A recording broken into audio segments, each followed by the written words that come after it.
ಎಲ್ಲರಿಗೂ ನಮಸ್ಕಾರ. ನೋಡಿ, ಹೊಲಸು ಸೊಪ್ಪಲ್ಲೂ ನಾವು ಡೈರೆಕ್ಟಾಗಿ ಸೊಪ್ಪಿನ ಪಲ್ಯ ಮಾಡ್ಬೋದು ಅಂತ ಇವತ್ತು ತೋರಿಸ್ತಾ ಇದ್ದೀನಿ.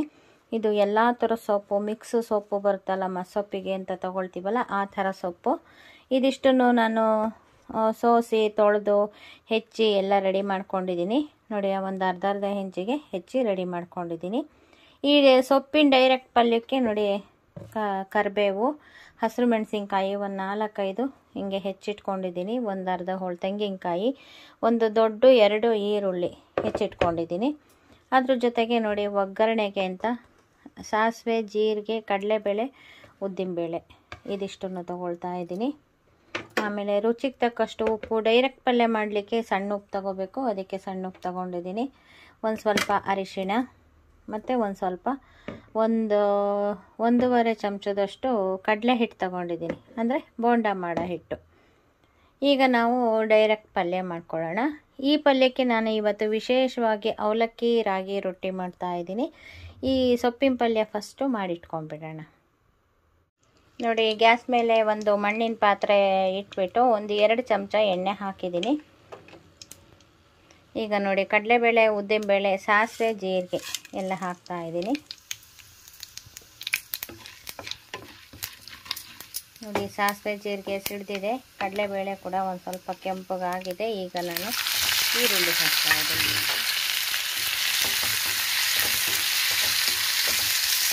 ಅದ್ರ ಜೊತೆಗೆ ಹಸಿರು ಮೆಣಸಿನ್ಕಾಯಿ, ಒಂದು ಸ್ವಲ್ಪ ಕರಿಬೇವು ಹಾಕಿದ್ದೀನಿ.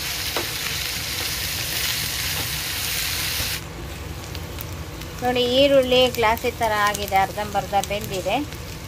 ಈಗ ನಾನು ಅರಶಿನ ಹಾಕ್ತಾ ಇದ್ದೀನಿ, ಜೊತೆಗೆ ಸ್ವಲ್ಪ ಉಪ್ಪು ಕೂಡ ಹಾಕ್ತಾ ಇದ್ದೀನಿ. ಬೇಗ ಮೆತ್ತಗಾಗುತ್ತೆ. 1-2 ಸುತ್ತು ಕೈ ಆಡಿಸ್ತಾ ಇದ್ದೀನಿ. ನೋಡಿ, 1-2 ನಿಮಿಷ ಈರುಳ್ಳಿನ ಮಾಗಿಸ್ಕೊಂಡಿದ್ದೀನಿ, ಸಾಕು. 1/4 ವಾಸಿ ಬೆಂದಿದೆ. ನೋಡಿ, ಇಲ್ಲೆಲ್ಲ ಒಂದು ಸ್ವಲ್ಪ ಕೆಂಪುಗಾಗಿದೆ. ಫುಲ್ ಕೆಂಪುಗಾಗೋದೇನು ಬೇಡ. ಈಗ ನೋಡಿ, ತೆಂಗಿನಕಾಯಿ ತುರಿ ಹಾಕ್ತಾ ಇದ್ದೀನಿ. ಈ ತೆಂಗಿನಕಾಯಿ ತುರಿ ಹಾಕಾದ್ಮೇಲೆ 1-2 ಸುತ್ತು ಕೈ ಆಡಿಸ್ಬೇಕು.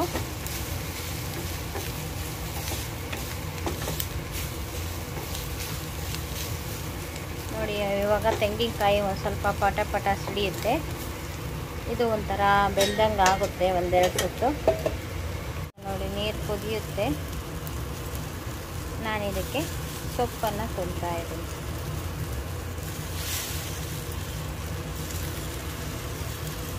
ಎಣ್ಣೆಲೇ ಮಾಗಿಸ್ಕೋಬೇಕು ಅನ್ನಂಗೇನಿಲ್ಲ. ಈ ನೀರು ಹಾಕಾದ್ಮೇಲೆ ಈ ಸೊಪ್ಪನ್ನು ತುಂಬಿದರೆ ಸಾಕು. ನೋಡಿ, ತೆಂಗಿನಕಾಯಿ ಕೂಡ ಸ್ವಲ್ಪ ಬೆಂದಿದೆ.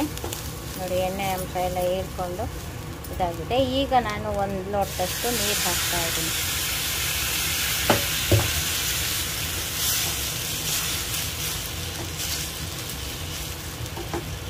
ಸೊಪ್ಪನ್ನು ತುಂಬಿ ಆಮೇಲೆ ಬೇಕಾದ್ರೂ ಕಾಯಿ ಹಾಕ್ಬೋದು, ಈ ರೀತಿ ಬೇಕಾದರೂ ಮಾಡ್ಬೋದು. ಸ್ವಲ್ಪ ಗೋಲಿಸ್ಕೊಳ್ಳೋಣ. ನೋಡಿ, ಹೀಗೆ ಕೈ ಆಡ್ತಾ ಸೊಪ್ಪು ಕಡಿಮೆ ಆಯಿತು. ನೋಡಿ, 1-2 ನಿಮಿಷ ಬೇಯಿಸ್ಕೊಳ್ಳೋಣ ಚೆನ್ನಾಗಿ ಮೆತ್ತಗೆ. ನೋಡಿ, ಸೊಪ್ಪು ಕೂಡ ಚೆನ್ನಾಗಿ ಬೇಯ್ತಾ ಇದೆ. ಈಗ ಅಷ್ಟೊತ್ತಿಗೆ ನೋಡಿ, ಕಡಲೆ ಹಿಟ್ಟು ತೊಗೊಂಡಿದ್ನಲ್ಲ, ಇದನ್ನ ನೀರು ಹಾಕ್ಕೊಂಡು ಕಲಿಸ್ಕೊಂಡು ಇಟ್ಕೊಳ್ತೀನಿ. ನೋಡಿ, ಇವಾಗ ಚೆನ್ನಾಗಿ ಬೆಂದಿದೆ. ಈಗ ನೋಡಿ, ನಾನು ನೀರು ಥರ ಕಲಿಸ್ಕೊಂಡಿದ್ದೀನಿ ಕಡಲೆ ಹಿಟ್ಟನ್ನು. ಇದನ್ನು ಹಾಕ್ತೀನಿ. ಹಾಕಿದ ತಕ್ಷಣ ಕೈ ಆಡ್ಬಿಡ್ಬೇಕು, ಯಾಕೆಂದರೆ ಎಲ್ಲ ಕಡೆಗೂ ಹೊಂದ್ಕೊಳ್ಳುತ್ತೆ ಇದು.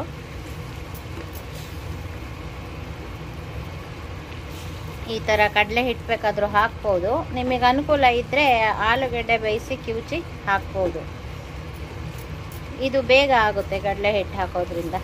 ನೋಡಿ, ಎಷ್ಟು ಚೆನ್ನಾಗಿ ಪಲ್ಯ ಹೊಂದ್ಕೊಂಬಿಡ್ತು. ಸೊಪ್ಪು ನೀರು ಇಲ್ಲ. ಈ ಕಡಲೆ ಹಿಟ್ಟು 1-2 ನಿಮಿಷ ಬೇಯ್ಕೊಳ್ಳಿ. ನೋಡಿ, ಇನ್ನೊಂದು ಸ್ವಲ್ಪ ಉಪ್ಪು ಸಾಲ್ತಾ ಇರಲಿಲ್ಲ, ಅದಕ್ಕೆ ಪುಡಿ ಉಪ್ಪನ್ನು ಹಾಕಿದ್ದೀನಿ. ನೋಡಿ, ಪಲ್ಯ ಅಂತೂ ಸಖತ್ತಾಗಿ ಬಂತು. ಎಷ್ಟು ಚೆನ್ನಾಗಿ ಹೊಂದ್ಕೊಂಡು ಬಂತು ನೋಡಿ, ಚೆನ್ನಾಗಿರುತ್ತೆ. ಇವತ್ತು ವಿಶೇಷವಾಗಿ ನೋಡಿ, ಅವಲಕ್ಕಿ ನೆನೆಸಿಟ್ಕೊಂಡಿದ್ದೀನಿ. ಅವಲಕ್ಕಿ ರಾಗಿ ರೊಟ್ಟಿ ಮಾಡಬೇಕು. ಈಗ ನಾನು ಗ್ಯಾಸ್ ಆಫ್ ಮಾಡ್ತಾ ಇದ್ದೀನಿ.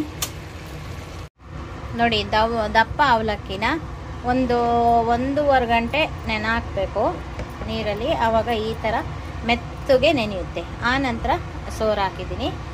ಈಗ ಒಂದು ಬಟ್ಲಷ್ಟು ಅವಲಕ್ಕಿ ತೊಗೊಂಡಿದ್ದೀನಿ. ಇದಕ್ಕೆ ಇಂತಿಷ್ಟೇ ಅಂತ ಅಳತೆ ಹೇಳೋದಕ್ಕಾಗೋದಿಲ್ಲ. ಒಂದು ಸ್ವಲ್ಪ ಕೆಲವರು ಮೆತ್ತಗೆ ನೆನೆಸ್ಕೊಂಡಿದ್ರೆ ಒಂದು ಸ್ವಲ್ಪ ಗಟ್ಟಿಗಿರುತ್ತೆ. ಈ ಅವಲಕ್ಕಿ ನೋಡಿಕೊಂಡು ರಾಗಿ ಹಿಟ್ಟು ಹಾಕ್ಕೊಂಡು ಕಲಿಸ್ಕೋಬೇಕು.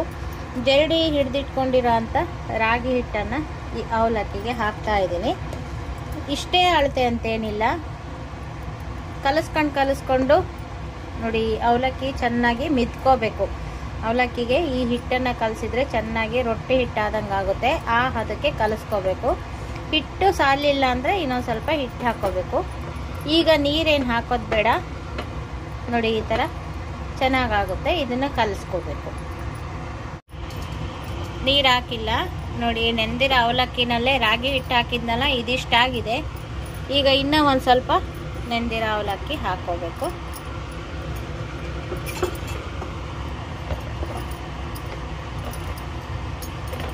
ನೋಡಿ ಇವಾಗ ಹಿಟ್ಟು ಅವಲಕ್ಕಿ ಎಲ್ಲ ಕರೆಕ್ಟಾಗಿ ಆಗಿದೆ.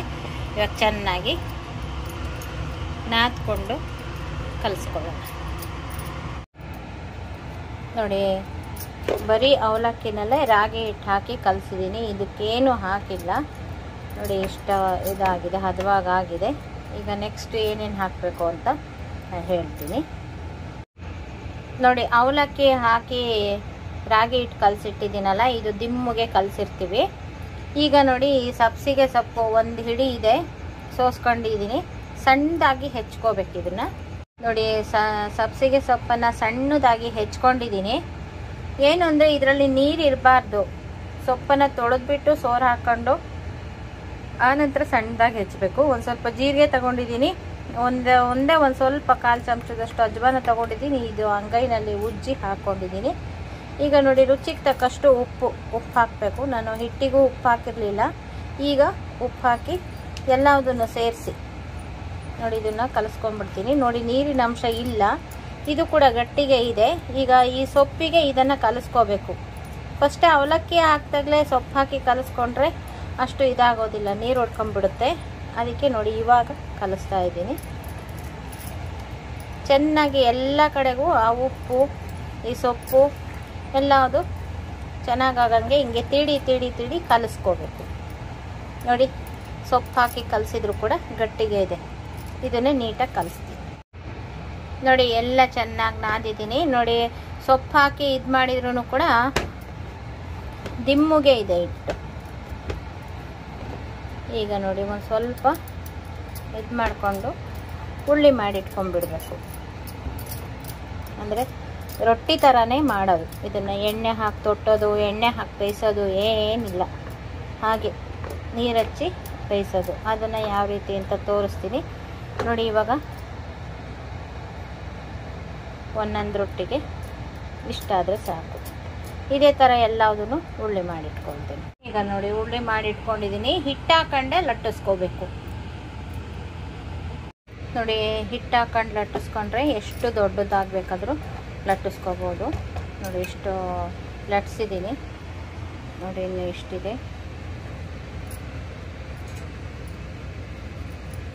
ನಾವು ಹಾಕೋ ಮುಂದೆ ಈ ಬಿಳಿ ಹಿಟ್ಟಿದೆಯಲ್ಲ, ಅದನ್ನ ಸ್ವಲ್ಪ ಹಿಂಗೆ ನೀರು ಕೈ ಮಾಡಿಕೊಂಡು ಹಿಂಗೆ ಅಂದ್ಬಿಟ್ರೆ ಆಯಿತು. ನೋಡಿ ಇವಾಗ ಹೆಂಚು ಕಾದಿದೆ. ನೋಡಿ ಕೈಯಿಗೆ ತೆಕ್ಕೊಂಡಿದ್ದೀನಿ. ಎಷ್ಟು ಚೆನ್ನಾಗಿ ಬಳುಕುತ್ತೆ, ಆದರೂ ಏನು ಇದಾಗೋದಿಲ್ಲ. ಹಿಂಗೆ ಹಾಕಬೇಕು. ಈಗ ಪಕ್ಕದಲ್ಲಿ ಒಂದು ಪಾತ್ರೆಯಲ್ಲಿ ಒಂದು ಕಾಟನ್ ಬಟ್ಟೆ ನೆನೆಸಿಟ್ಕೊಂಡಿರ್ತೀನಿ. ಇದು ಒಂದು ಸ್ವಲ್ಪ ಬೆಂದ ತಕ್ಷಣ ನೀರು ಹಚ್ಚಬೇಕು. ನೀರು ಹಚ್ಚಿ ರೊಟ್ಟಿ ಬೇಯಿಸ್ತೀವಲ್ಲ, ಸೇಮ್ ಅದೇ ಥರ ಬೇಯಿಸ್ಬೇಕು. ಸೊಪ್ಪು ಹಾಕಿದ್ರೂ ಕೂಡ ರಾಗಿ ರೊಟ್ಟಿ ಹೆಂಗೆ ಉಜ್ಜೋದು, ಚಪಾತಿ ಹೆಂಗೆ ಉಜ್ಜಿ ಬೇಯಿಸ್ತೀವೋ ಅದೇ ರೀತಿ ಬೇಯಿಸೋದು. ನೋಡಿ ಇವಾಗ ಬೆಂದಿದೆ. ಅಷ್ಟೊತ್ತಿಗೆ ಒಂದು ರೊಟ್ಟಿ ನಾನು ಲಟ್ಟಿಸ್ಕೊಂಡ್ಬಿಟ್ಟಿದ್ದೀನಿ. ನೋಡಿ ಇವಾಗ ನೀರು ಹಚ್ಚಬೇಕು.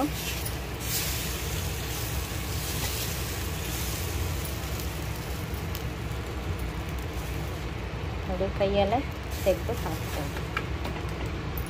ನೋಡಿ ಎಷ್ಟು ಚೆನ್ನಾಗಿ ಬರುತ್ತೆ ರೊಟ್ಟಿ. ಇನ್ನೂ ಒಂದು ಸ್ವಲ್ಪ ಮುಂಚೆ ತೆಗೆದ್ರೆ ಈ ಥರ ಒತ್ತಿರೋದು ಆಗೋದಿಲ್ಲ. ಈಗ ನೋಡಿ ಇದು ಒಂದು ರೆಡಿಯಾಗಿದೆ. ಈಗ ನಾವು ಹಿಟ್ಟು ಹಾಕೊಂಡು ಉಜ್ಜಿರ್ತೀವಲ್ಲ, ಅದಕ್ಕೆ ಜಾಸ್ತಿ ಹಸಿ ಮಾಡ್ಕೋಬಾರ್ದು. ಒಂದು ಸ್ವಲ್ಪ ಹಿಂಗೆ ಅನ್ಕೊಂಡ್ಬಿಟ್ರೆ ಹಿಟ್ಟೆಲ್ಲ ಹೋಗ್ಬಿಡುತ್ತೆ. ಇದು ಕೂಡ ಬೇಗ ಬೇಯುತ್ತೆ ನೋಡಿ. ಇವಾಗ ಮಗ್ಚ್ ಹಾಕಿರೋದು ಕೂಡ ಎತ್ಕೋತಾ ಇದ್ದೀನಿ. ಇವಾಗ ಹಿಂಗೆ ಮಾಡಿ ಒಂದು ಸ್ವಲ್ಪ ಅದನ್ನು ಬಿಟ್ಟರೆ ಉಬ್ಬಿ ಕೂಡ ಬರುತ್ತೆ. ಈ ಕಡೆ ಬೆಂದಿಲ್ಲ, ಈ ಕಡೆನೂ ಬೇಯಿಸ್ಕೊಳ್ಳೋಣ ನೋಡಿ. ಒಂದು ಸ್ವಲ್ಪನೂ ಹೆಂಚಿಗೂ ಕೂಡ ಇದಾಗೋದಿಲ್ಲ, ಅಷ್ಟು ಚೆನ್ನಾಗಿ ಬರುತ್ತೆ. ಆರೋಗ್ಯ ಕೂಡ ಒಳ್ಳೆಯದು. ಸೊಪ್ಪು ಎಲ್ಲ ಹಾಕಿರೋದ್ರಿಂದ ಅವಲಕ್ಕಿ ರಾಗಿ ರೊಟ್ಟಿ ಸಕ್ಕತ್ತಾಗಿರುತ್ತೆ. ಇದೇ ರೀತಿ ಎಲ್ಲ ರೊಟ್ಟಿನೂ ಮಾಡ್ಕೊಳ್ತೀನಿ ನೋಡಿ. ಇವಾಗ ಮತ್ತೆ ಕೈಗೆ ತೆಕ್ಕೊಂಡಿದ್ದೀನಿ. ಎಷ್ಟು ಬಂಟಾಗಿ ಎಷ್ಟು ಚೆನ್ನಾಗಿ ಬರುತ್ತೆ ಗೊತ್ತಾ. ಒಂದು ತಿಸುಗ್ಲ ಅಂತ ಏನು ಮುರಿದೋಗಲ್ಲ, ಏನಿಲ್ಲ. ಕೈಯಲ್ಲಿ ಹೆಂಗೆ ಹಿಡ್ಕೊಂಡ್ರು ಹಾಗೆ ಬರುತ್ತೆ ನೋಡಿ. ಈ ರೊಟ್ಟಿನೂ ಕೂಡ ಚೆನ್ನಾಗಿದೆ, ಗೊತ್ತೇ ಆಗೋದಿಲ್ಲ ಸೊಪ್ಪು ಹಾಕಿದ್ದೀವಿ ಇದು ಮಾಡಿದ್ದೀವಿ ಅಂತ. ಅಷ್ಟು ಚೆನ್ನಾಗಿರುತ್ತೆ. ಆರೋಗ್ಯಕ್ಕೂ ಕೂಡ ಒಳ್ಳೆಯದು. ಮಕ್ಕಳು ಕೂಡ ಮೂಗು ಮುರಿಯೋದಿಲ್ಲ, ತಿಂತಾರೆ. ತುಂಬ ಚೆನ್ನಾಗಿರುತ್ತೆ ನೋಡಿ. ಮೆತ್ತಗೂ ಇರುತ್ತೆ ನೋಡಿ, ಎಷ್ಟು ಮೆತ್ತಗೂ ಇರುತ್ತೆ. ತೀರಾ ಮೆತ್ತಗಾಗುತ್ತಲ್ಲ, ಹಂಗೂ ಆಗೋದಿಲ್ಲ. ಗರಿ ನಂಗೂ ಬೇಕಾದರೆ ಇನ್ನೂ ಗರಿ ಮಾಡ್ಕೊಬೋದು. ತುಂಬ ಗರಿ ನಂಗೆ ಮಾಡ್ಕೊಂಡ್ರೆ ಗ್ಯಾಸ್ಟ್ರಿಕ್ಕು ಅಂತ ನಾನು ಇಷ್ಟಕ್ಕೆ ತೆಗೆದಿದ್ದೀನಿ. ಈಗ ನೋಡಿ ಹಬೆ ಬರ್ತಾ ಇದೆ. ಈಗ ನೀರು ಹಚ್ಚೋಣ.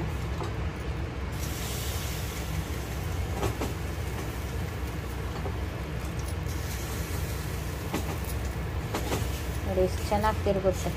ಒಂದು ಸ್ವಲ್ಪನೂ ಅಂಟ್ಕೊಳ್ಳೋದಿಲ್ಲ, ಏನೂ ಆಗೋದಿಲ್ಲ.